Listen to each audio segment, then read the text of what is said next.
my son looked at me and leaned in and said, "Dad, I don't feel good." He said, I don't feel well.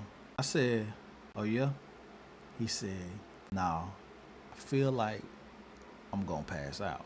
So, granted, part of the story, about a week prior, he passed out at home. I've been on high alert, keeping an eye on my boy, my baby.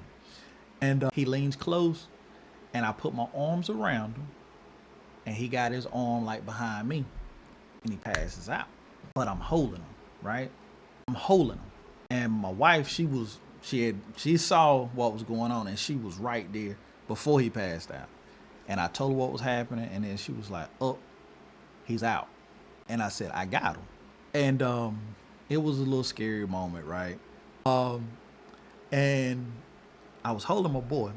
It says, "Even the youth shall faint and be weary, and the young man shall utterly fall. But they that wait upon the Lord shall renew their strength." And it was a physical representation of that for me. My son knew that I was there with him. He knew that he could trust me. He knew that things felt off, and because it felt off, he got closer to me. And he told me what was going on.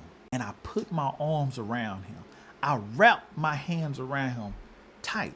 And he laid his head on my shoulder. But he didn't fall. So no, he didn't fall. He let me know. And I got him. I held him up. He was on his feet with his head on my shoulder for a few before we got a seat for him.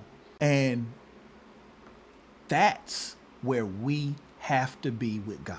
That when we're out doing what God says, what God wants us to do, be it a college tour, doing your job, searching, cultivating, building a business, doing ministry, creating the songs, whatever God has called you to, that whenever something feels off, when it don't feel like it's going your way, you feel like giving up, you feel like you might be weary, you feel like you might faint, you lean closer to him.